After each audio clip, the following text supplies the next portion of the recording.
अस्सलाम वालेकुम, क्या हाल चाल है दोस्तों। आज का जो लेक्चर है ना वो मैं यहाँ से स्टार्ट करूँगा जहाँ पे हमने कल इसको छोड़ा था। यानी कि जो चेक है, चेक की रकम अगर चेक कैश नहीं होता तो उसका क्या तरीकाकार है कि उसको किस तरीके से हैंडल करना है। तो आज हमने एक केस लॉ जो है ना वो स्टडी करना था। आवाज़ की प्रॉब्लम शायद आज भी होगी, लेकिन अब तो नहीं होनी चाहिए। आज एक केस लॉ जो है ना वो स्टडी करना था। एक शख्स, आप उसको सपोज कर लें कि उसका नाम ए है। ए जो है ना वो एक दुकान चलाता है। कोई शख्स जिसका नाम ए है और ए जो है वो दुकान चलाता है। दुकान उसकी जो है ना वो नॉर्मल जो गारमेंट्स वगैरह और वो जो दूसरा बुनियादी का सामान है उसकी दुकान है, और वो होलसेल पे किसी से परचेजिंग करता है और फिर आगे वो दुकान पे जो है ना वो सौदा सलफ वगैरह बेचता है। अब वो क्या करता है कि जिससे वो होलसेल खरीदता है उससे वो 8 दिन बाद, 10 दिन बाद, 8 दिन बाद, 10 दिन बाद जो है ना वो उससे चीज़ें खरीदता है। कुछ पैसे दे देता है, कुछ बाकी रह जाते हैं। और वो पैसे देने की जो है ना वो खुफिया तरीके से उसकी वीडियो बना रहा है। यानी कि जिस वक्त वो पेमेंट करता है, चीज़ें लेता है, पेमेंट करता है, कुछ पेमेंट कर देता है, कुछ बाकी रह जाती है, कुछ पेमेंट कर देता है, कुछ बाकी रह जाती है। तो उसके साथ एक और बंदा होता है जो पीछे खड़ा होकर उसकी वीडियो बना रहा होता है। ये आपको मैं बड़ा ऑथेंटिकेटेड किस्म का एक तरीका जो है ना वो बता रहा हूँ जो इस्तेमाल हुआ है फ्रॉड के लिए। कि एक बंदा ऐसा है जिसने वो फ्रॉड किया है और उसने ये तरीका इस्तेमाल किया है। वो सौदा लेने जाता है, पेमेंट करता है, उसकी वीडियो बन जाती है, बाकी कुछ पैसे बाकी रह जाते हैं, वापस आ जाता है। अगले हफ्ते फिर जाता है, कुछ पिछले पैसे दे देता है, कुछ और सौदा ले आता है, कुछ और पैसे जो है ना वो उसमें इजाफा हो जाता है। एक तो उसका ताल्लुक उसके साथ बिल्डअप हो रहा है, यानी कि एक तो एतमाद बढ़ रहा है, और दूसरा जो है ना वो अपनी शॉपिंग वगैरह जो है ना वो कर रहा है। अब वो जो पर्सन है, वो जो ए पर्सन है ना, वो क्या करता है कि एक ही दफ़ा जाता है, नेक्स्ट टाइम जब जाता है तो उससे कोई 12-13 लाख रुपए का जो है ना वो माल उठा लेता है। थोड़ा सा आपको सब्र करना पड़ेगा क्योंकि अजान शुरू हो गई है। तो अजान सुन लें प्लीज़, उसके बाद फिर आगे कंटिन्यू करते हैं। ज़रा वेट कीजिएगा।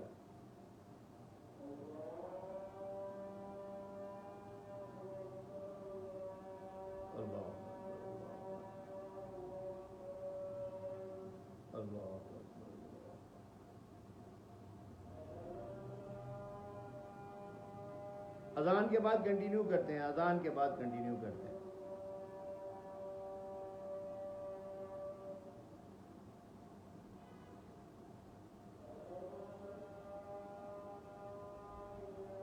असल में बारिश की वजह से ना आज लेट हो गया थोड़ा सा, तो इसलिए वो लेट ही शुरू किया है, लेकिन अजान के बाद इंशाल्लाह कंटिन्यू करते हैं। अजान हो रही है।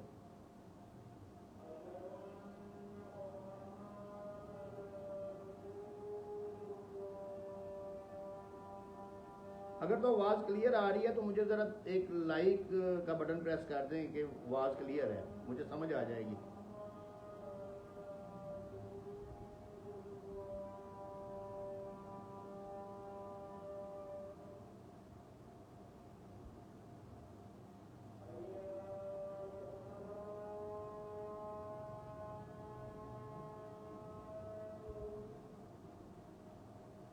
अजान के बाद दोबारा कंटिन्यू करते हैं इंशाल्लाह।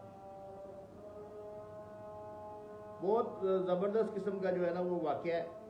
ज़रा साथ ही रहिएगा, अजान के बाद कंटिन्यू करते हैं।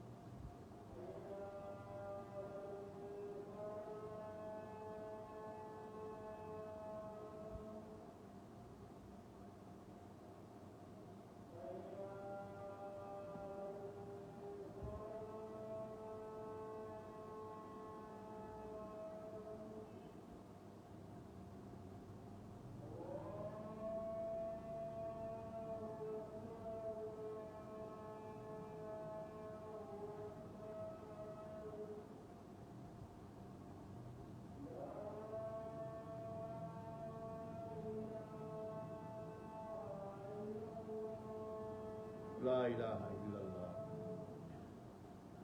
अच्छा जी, अजान ख़त्म होगी माशाल्लाह। असल में ना आज लेट शुरू किया है क्योंकि मौसम कुछ उस तरह का था, बारिश हो रही है बाहर, तो अब अजान के बाद दोबारा से हम कंटिन्यू करते हैं।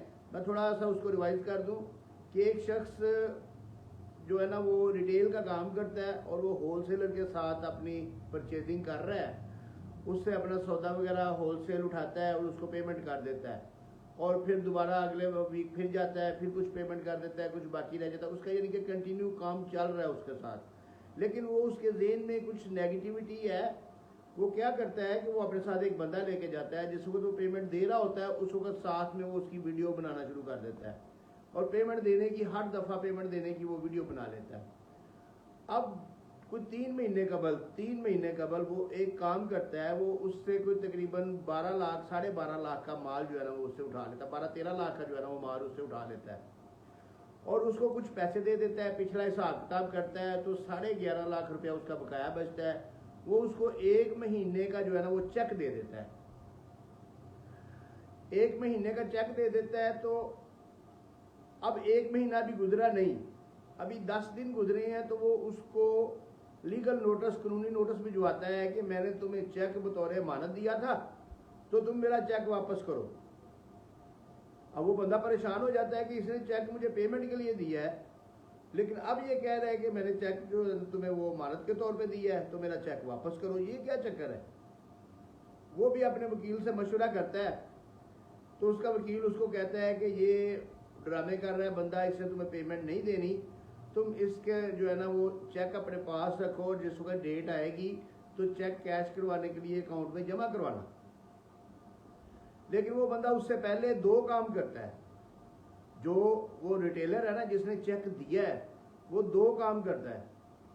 एक तो वो सिविल कोर्ट में जो है ना वो दावा दायर करता है कि दावा फहमीदे हिसाब किताब, और उसमें वो जो है ना वो सारी पोजीशन लिखता है, और वो बताता है कि मैंने इससे जितनी चीज़ें खरीदी हैं उनकी मैंने पेमेंट कर दी है, और साथ उसके वीडियो रेफरेंस, वीडियो के हवाले देता है कि जितनी पेमेंट हमने की है उसकी वीडियो बनाई हुई है। वो अदालत में, सिविल कोर्ट में वो केस फाइल कर देता है, और दूसरा जो है ना वो उसके खिलाफ 406 की एप्लीकेशन दे देता है कि मैंने इसको बतौर अमानत चेक दिया था, तो जो काफ़ी अर्सा पहले दिया था, और अब ये जो है ना वो मुझे वापस नहीं कर रहा, मेरी अमानत में ख़यानत कर रहा है और उसको कैश करवाने की कोशिश कर रहा है, इसलिए इसके खिलाफ पर्चा दिया जाए। वो 11.5 लाख रुपए का फ्रॉड है, और वो उसमें से 50,000 रुपये SHO को देता है, और वो जनाब पर्चा जो है ना उसका दर्ज हो जाता है। ये बड़ा टेक्निकल तरीके से उसने गेम की। अब वो जो बंदा होलसेलर है वो परेशान हो जाता है, वो कहता है कि अब इसका क्या किया जाए।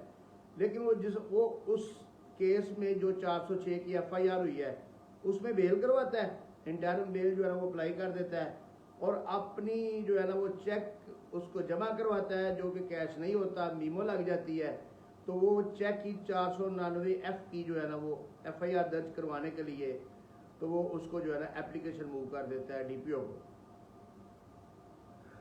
अब DPO के पास इंक्वायरी लगती है, DPO को पता चलता है कि ये जनाब इसने तो जो है ना चेक उनका बतौर अमानत रखा था, तो क्योंकि वो सारे एविडेंस ले आते हैं जी, ये हमारी वीडियोज़ हैं, हमने इसको पैसे भी दे दिए हैं, हमने जितना माल लिया उतने पैसे दे दिए, ये चेक इसको बहुत अर्सा पहले दिया था, और अब ये हमें इस चेक की वजह से ब्लैकमेल कर रहा है। हालांकि वो बंदा बिल्कुल ठीक था, उसने 11.5 लाख रुपया उनसे लेना था और उसका चेक लिया हुआ था। अब वो उसकी पिटीशन फाइल होती है।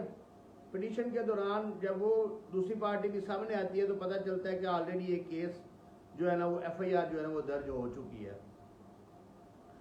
तो जो FIR दर्ज, जब एक मैटर की FIR दर्ज हो जाए तो फिर उस मैटर की दोबारा FIR दर्ज नहीं होती, लेकिन इसकी बाबत, इसके चेक की बाबत अदालत SHO को ऑर्डर करती है कि तुम इसका क्रॉस वर्जन जो है ना वो रिकॉर्ड करो। अब क्रॉस वर्जन क्या होता है कि एक बंदे ने FIR करवाई है, दूसरा बंदा कहता है कि इसने भी जो है ना वो जुर्म किया है, लिहाजा अदालत उसको ऑर्डर करती है कि तुमने उसकी FIR काटी है, तो इनका जो है ना वो भी क्रॉस वर्जन इनका जो है ना वो रिकॉर्ड करो।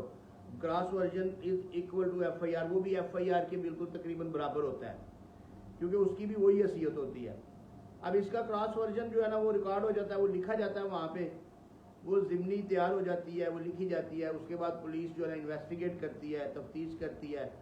और जिस बंदे ने 11.5 लाख रुपए का चेक दिया होता है ना, वो चूंकि फ्रॉड कर रहा होता है, इसलिए वो थोड़े पैसे पुलिस को देता है, पुलिस उसको बेगुनाह लिख देती है। अब बेल तो इसकी भी कन्फर्म हो जाती है, बेल उसकी भी कन्फर्म हो जाती है, लेकिन उसको जब बेगुनाह लिख देती है तो बेगुनाह की जो है ना वो इखराज रिपोर्ट जो है ना वो मजिस्ट्रेट के पास चली जाती है।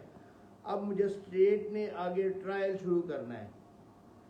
तो इस चीज़ में आप देखें, अभी वो ट्रायल जो है ना वो शुरू नहीं हुआ। ये केस जो है ना, ये मैं आपको रेगुलर केस की एक रुदात सुना रहा हूँ जो कि केस स्टडी है। इसमें आपने देखा कि एक बंदे ने फ्रॉड करना, तो उसके लिए कितना आसान है फ्रॉड करना, कि वो अब उसने कोर्ट में जो है ना वो प्रेजेंट की करेगा कि वो मैंने तो ये वीडियोस जो है आप देख लें, वो हर जगह पे वो वीडियोस दे रहा है, डीपीओ को भी दे रहा है, उसने सेशन कोर्ट में भी दी है, उसने डीएसपी को दौरान तफ्तीश भी दी है, एसएचओ को भी दिखाई हैं। तो उसमें जो है ना वो जिस बंदे ने बेचारे ने पैसे लेने हैं, जिस बंदे ने चेक ले रखा है, वो बेचारा जो है ना वो झूठा साबित हो रहा है हर जगह पे, क्योंकि वीडियोस मौजूद हैं पैसे देने की। अब वो उनको इनके साथ लिंक कर रहा है कि ये वीडियोस मैंने जो है ना ये उस वक्त बनाई थी जब मैंने पेमेंट कर दी थी। तो जिस वक्त वो पेमेंट की वीडियोस दिखाता है तो लोग जो है ना वो सारे ऑफिसर जो है ना उसको तस्लीम करते हैं। तो इसलिए वो बंदा बहुत परेशान है। लेकिन अब उसका एविडेंशियल मैटर आना है, एविडेंस में मैटर आएगा तो वो मजिस्ट्रेट के इलाका मजिस्ट्रेट के पास आएगा, इलाका मजिस्ट्रेट उसको जो है ना वो देखेगा कि ये गुनाहगार है या बेगुनाह है, तो उसके बाद वो डिसाइड करेगा। तो दोस्तों, ये बात करने का, ये केस स्टडी आपको समझाने का मकसद ये है कि जो चेक है ना, चेक ये एक निगोशिएबल इंस्ट्रूमेंट है।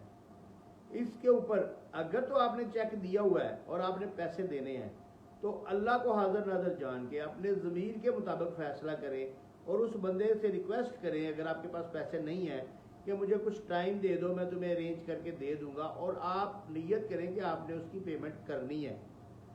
लेकिन अगर आपका चेक चोरी हो गया है या आपका चेक गुम हो गया है, तो आपको फौरी तौर पे कंप्लेंट करवानी चाहिए, उसकी एफआईआर करवानी चाहिए और उसकी जो पेमेंट है वो बैंक में स्टॉप करवा देनी चाहिए।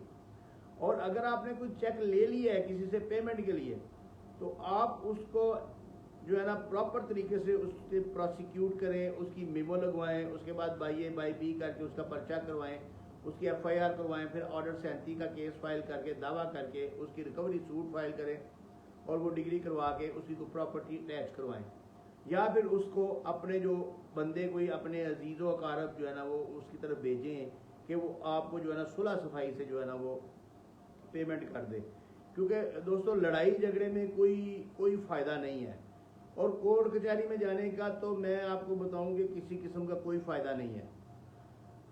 पाकिस्तान में इंसाफ का मेयार 130 नंबर पे या 138 नंबर पे क्यों है, वो उसकी एक मेन वजह मैं आपको बताता हूँ आज। वो आपको शायद किसी ने नहीं बताई होगी कि हमारे पास जजेस की बहुत ज़्यादा कमी है। अब एक जज के पास दिन के अंदर 150, 200 केस लगे होते हैं और उसके पास सिर्फ 6-7 घंटे का टाइम होता है। 8 घंटे अगर उसने बैठना है तो 1 घंटा बीच में रेस्ट हो गई, 1 घंटा चाय के लिए इधर उधर, फिर वो उन्होंने मीटिंग में जाना है, फिर वो सेशन जज साहब ने बुला लिया, फिर सीनियर सिविल ने बुला लिया। तो इस तरीके से जजेस के पास टाइम 3-4 घंटे होता है एक दिन में। तो अगर 150-200 केस होगा, 200 केस अगर 150 केस भी लगाएं, तो एक मिनट अगर एक केस को दें ना तो 2.5 घंटे बनते हैं। अगर 2-2 मिनट लगाएं तो 5 घंटे बनते हैं। अब एक केस जो है ना वो आ रहा है फमीदे साहब किताब का, दूसरा आ रहा है तलाक का, तीसरा आ रहा है निकाह का, चौथा आ रहा है खर्चे का, पांचवा आ रहा है स्टे मैटर है, छठा आ रहा है नादरा में रिकॉर्ड दुरुस्त करवाना है। तो इस तरीके से जजेस बेचारे क्या करेंगे? वो डेफिनेटली कोशिश उनकी यही होती है कि जो सुबह के टाइम पे अवेलेबल नहीं है उसकी आगे तारीख डाल दी जाए। और फिर जजेस को ये बाउंड कर दिया गया है कि आपको आपकी जो इंक्रीमेंट है, आपकी तरक्की है, वो आपके यूनिट्स के हिसाब से होगी। क्योंकि इंसाफ के साथ, इंसाफ के मामलात में कोई बेनिफिट देना या लेना इसका तो तल्लक ही नहीं होना चाहिए। ये तो होना चाहिए कि आपने इंसाफ पर मबनी फैसला करना है। आप जब मर्जी करें, जल्दी से जल्दी करें, क्योंकि अगर इंसाफ आप किसी को दे नहीं सकते तो फिर आपका वहाँ बैठे रहने का क्या फ़ायदा होगा, क्या बेनिफिट होगा। तो इसलिए ये इंसाफ की रास्ते में सबसे बड़ी रुकावट ये है कि हमारे मुल्क में जजेस की कमी है। अगर इस प्लेटफॉर्म के थ्रू मेरी आवाज़ चीफ जस्टिस तक, वज़ीर आज़म तक या आला हुकाम तक पहुंच सकती है, जा रही है, अगर कोई सुन रहा है तो उसको ये समझना चाहिए कि अदालतों की, जजेस की हमारे मुल्क में बहुत कमी है। दूसरा ये कि हमारे मुल्क में, हमारे मुआशरे में झूठे केसेस की जो है ना वो भरमार है। एक बंदा, उसका कोई तल्लक वास्ता नहीं होता, लेकिन सिर्फ तंग करने के लिए उसने 10-10 केस ठोके होते हैं। सिर्फ ब्लैकमेल हैरेसमेंट के लिए उसने कितने कितने केस किए होते हैं। तो ये चीज़ें अगर किस तरीके से काउंटर हो सकती हैं कि अगर आप केस स्टार्ट में जिस वक्त दायर किया जाता है वहीं पे एक ट्राइब्यूनल बनाया जाए जो कि डेली बेसिस पे अगर 70-80 केसेस एक ज़िला में या 100 केसेस एक ज़िला में जो दायर हो रहे हैं तो ट्राइब्यूनल उनको उसी जगह पे चेक करे और इनिशियल प्रोसीडिंग उसकी मुकम्मल करके तो फिर आगे जो है ना कोर्ट को रेफर करे, तो 90% केसेस तो वहाँ पे ख़त्म हो जाएंगे। और इसके बाद जो एक इन्होंने बनाया था जो सुलह के लिए जो एक डिपार्टमेंट बनाया था अलहदा से कि जिसमें आप दोनों फ्रीकैन को बुलाएं शहादतों के अलावा, यानी कि केस की प्रोसीडिंग के अलावा अगर फ्रीकैन को बुलाया जाए और वहाँ पे जज साहब बैठ के उनके दरमियान उनके मामला सुन के वहीं पे जिस तरह पंचायत का फैसला होता है इस तरीके से कोई फैसला मुतफिका किया जाए कि जो दोनों पार्टियों को मंजूर हो और फिर उसको कोर्ट की स्टैंप कर दी जाए कि वो इधर उधर ना हो सकें, तो उससे भी आधे से ज़्यादा केसेस हमारे ख़त्म हो सकते हैं। तो ये चीज़ें सारी अगर ज़हन में रखी जाएँ तो इंसाफ का मेयार बेहतर हो सकता है और इंसाफ का अमल भी जो है ना वो तेज़ हो सकता है। लेकिन आप लोगों के लिए मेरी गुजारिश यही है कि आप कचहरी, अदालतें, पुलिस, इन चीज़ों से आप बचें और ज़्यादा से ज़्यादा कोशिश करें कि कोई भी मामला आपका है तो आप मिल बैठ के उसको सेटल करें। मेरे पास जितने भी केसेस आते हैं मेरी भी यही पहली कोशिश होती है कि दोनों फ्रीकैन मिल बैठ के इसको सेटल कर लें। और गो के मुझे सेटल करवाने में भी फीस मिलती है, लेकिन ये है कि जो अगर उनका सेटलमेंट हो जाए तो मुझे खुशी होती है। ये नहीं कि उनको अब 15 साल हमने लटकाए रखना है और वो जब तक जो है ना वो चलते रहेंगे। मुझे इस मौके पे एक बड़ी अच्छी मिसाल याद आ रही है कि एक बंदा जो है ना वो दूसरे को पूछता है कि यार तुम्हारा वो केस लगा हुआ था ज़मीन का, उसका क्या बना है? तो उसने कहा जनाब वो ख़त्म हो गया। तो कहता कब ख़त्म हुआ है? कहता अभी उसको 15 साल चला है तो थोड़ा अर्सा हुआ ख़त्म हो गया। तो उसने कहा कितनी ज़मीन थी? उसने कहा 150 एकड़ थी। उसने कहा तुम्हें कितनी मिली? उसने कहा ख़त्म हो गई सारी। जब ख़त्म हो गई तो केस ख़त्म हो गया। उसने कहा तुम क्यों पूछ रहे हो? उसने कहा मेरा 5 मरले का घर है, उसका केस लगा हुआ है। उसने कहा 2 तरीक़ें निकलेंगी। तो ये हिसाब है कि जब आप कचहरी की तरफ जाएंगे ना तो कचहरी की दीवारें भी पैसे मांगेंगी, कोर्ट की तरफ जाएंगे तो अदालतों की दीवारें पैसे मांगेंगी, पुलिस के पास जाएंगे तो वहाँ पे जो टेबल पड़ा हुआ है ना वो भी आपसे पैसे मांगेगा। इसलिए इन चीज़ों से बचें और सुलह की तरफ, और अल्लाह ताला भी जो है ना वो सुलह करने वालों को पसंद करता है। वो कुरान मजीद में है ना, कुरान मजीद की एक आयत है बिस्मिल्लाहिर्रहमानिर्रहीम वल काज़िमीनल गैज़, यानी कि जो अपने गुस्से को पी जाते हैं, वल आफीना अनिन नास, और जो लोगों को माफ़ कर देते हैं, वल्लाहु युहिब्बुल मुहसिनीन, और अल्लाह ताला एहसान करने वालों से मोहब्बत करता है। यानी कि अल्लाह ताला भी जो सुलह को और जो एक दूसरे को माफ़ कर देते हैं, एक दूसरे की प्रॉब्लम्स को, तो कोई गलतियों को ख़त्म कर देते हैं, दिल से भुला देते हैं, उनको पसंद करता है और उनके लिए बहुत बड़ा अजर है। तो इसलिए आप भी जो है ना वो इन कचहरी और अदालतों के चक्करों में ना पड़ें और सुलह सफाई की तरफ आया करें। तो आज का जो सेशन है मैं इसके साथ ही इसको ख़त्म करता हूँ। मुझे इजाज़त दीजिए। अल्लाह हाफिज़।